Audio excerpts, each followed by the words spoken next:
The Smiling Man, New York. New York City never sleeps, but sometimes, in the dead hours of the night, the streets become eerily silent.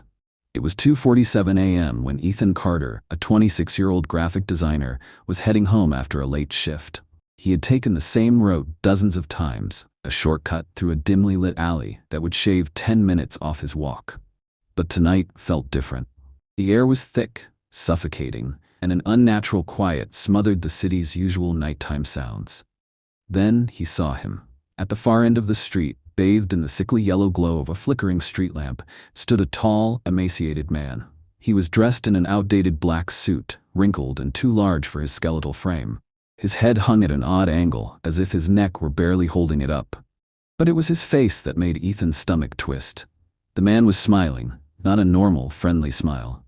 No, this was something else. A grotesquely wide grin, stretched to an inhuman degree, lips pulled back so far it seemed as though his skin might tear apart.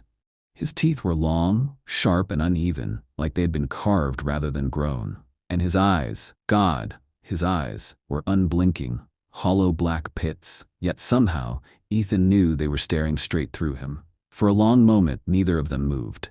Then the man took a step forward. His movement was wrong, unnaturally smooth, like a puppet being dragged by invisible strings. Ethan's breath hitched. His instincts screamed at him to leave now. He turned sharply and started walking briskly, forcing himself to stay calm. But then, the footsteps started. Slow, deliberate, echoing through the empty street. Ethan glanced back. The smiling man was following him. Ethan's pulse thundered in his ears. He sped up, his footsteps quick and frantic against the pavement. So did the smiling man. But he wasn't running. No. He was still walking, but somehow, impossibly, closing the distance. Ethan turned a corner, hoping to shake him. The streets were still eerily empty, not a single soul in sight. Then, the laughter began. It was a horrible, gurgling chuckle, as if something was choking while trying to mimic laughter. Ethan's breath hitched. The sound wasn't coming from behind him. It was coming from all around him. His phone. He grabbed it from his pocket, desperate to call someone, anyone. But as soon as he unlocked it, the screen glitched, filling with static. Then, the screen changed. A distorted image appeared, a face staring back at him. The same hideous, grinning face. Ethan screamed and dropped the phone. It shattered on impact. The laughter stopped. Silence. He turned around. The smiling man was standing right behind him. His face was now inches from Ethan's, his lips curling even wider, exposing more of those horrid, jagged teeth. His face was now inches from Ethan's, his lips curling even wider, exposing more of those horrid, jagged teeth. His breath smelled of rotting meat. Ethan didn't think. He ran. Ethan practically threw himself into his apartment, slamming the door shut and locking it. He backed away, chest heaving, his entire body trembling. He was safe, right? The apartment was silent, too silent. His bathroom mirror was fogged up as if someone had breathed on it.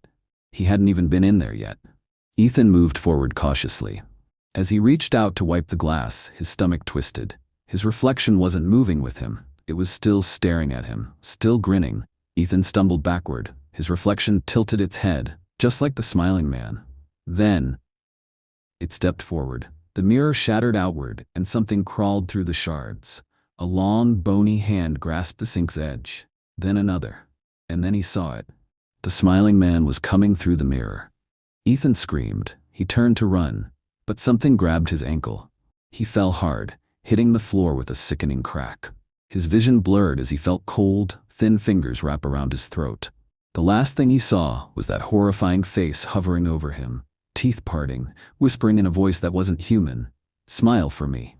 Then, darkness. 2 days later, police entered Ethan's apartment after neighbors reported hearing blood-curdling screams. The door was locked from the inside. No sign of forced entry, no signs of struggle, except for the shattered bathroom mirror.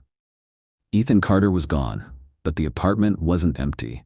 Because when the officers checked the mirror, they saw a reflection that wasn't their own. It was him, the smiling man, and he was still grinning.